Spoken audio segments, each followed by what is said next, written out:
Sabe, já faz um bom tempo que os cientistas observam algo curioso. Parece que o jeito que uma pessoa pensa está, de alguma forma, ligado às suas crenças políticas.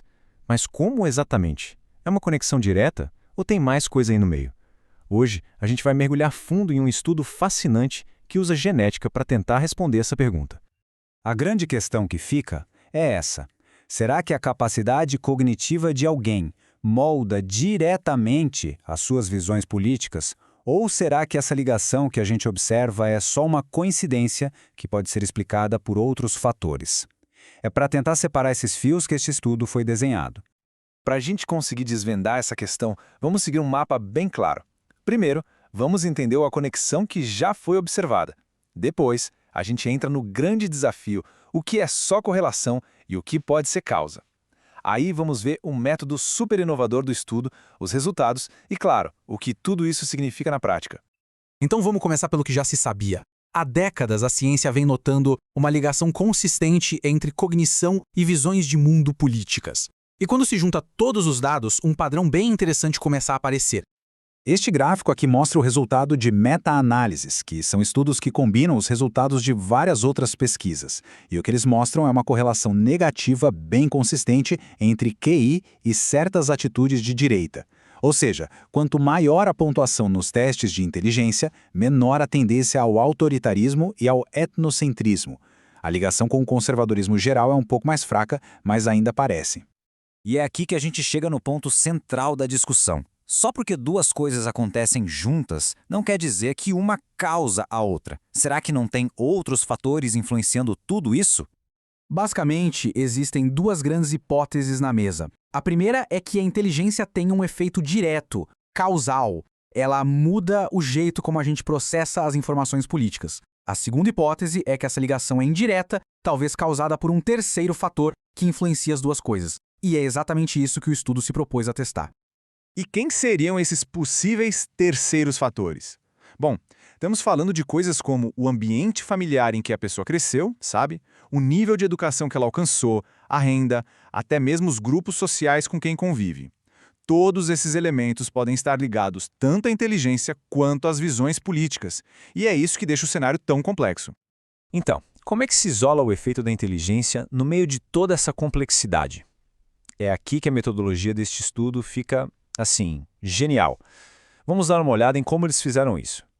A grande ferramenta aqui é o chamado Score Poligênico, ou PGS. De um jeito bem simples, é uma pontuação que vem do DNA de uma pessoa e que prevê a predisposição genética dela para uma certa característica. Nesse caso, para o desempenho cognitivo, é como ter uma estimativa da influência puramente genética separada do ambiente.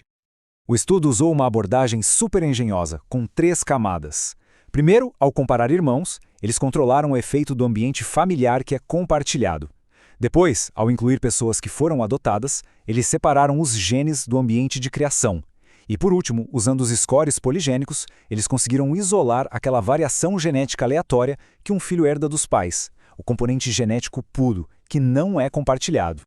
E eles aplicaram esse método todo em uma amostra bem grande e diversa, com filhos biológicos, filhos adotados de ancestralidades diferentes e também os pais. É essa estrutura complexa que permite separar os efeitos da genética e da criação, o que dá muita força para as conclusões do estudo. Ok, agora que já entendemos como a pesquisa foi feita, vamos para a parte mais esperada. Os resultados. O que será que essa análise tão poderosa descobriu? Olha que interessante este gráfico. Ele ilustra muito bem uma das principais descobertas.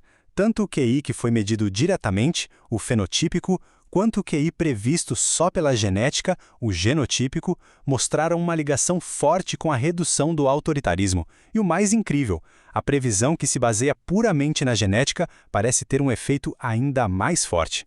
E aqui está talvez o número mais impactante do estudo. Depois de isolar a influência genética pura com os scores poligênicos, os pesquisadores viram que a predisposição genética para uma cognição maior previu, de forma significativa, uma inclinação geral para crenças de esquerda. A força dessa conexão foi realmente notável. Então, resumindo a história toda, a ligação entre a predisposição genética para a inteligência e as crenças políticas de esquerda, especialmente o liberalismo social e o baixo autoritarismo, se manteve firme mesmo depois de controlar o ambiente familiar e fatores como renda e educação. O ponto principal é que esses fatores externos parecem não explicar tudo. Certo. Então, o que a gente pode tirar disso tudo? Vamos dar um passo para trás agora para discutir a conclusão principal do estudo e, algo muito importante, as suas limitações. A conclusão dos autores é bem ousada, por causa dessa metodologia tão robusta que separa com cuidado a genética do ambiente. Esta pesquisa apresenta uma das evidências mais convincentes que já se encontrou de que a inteligência pode sim ter um efeito causal direto na formação das nossas visões políticas.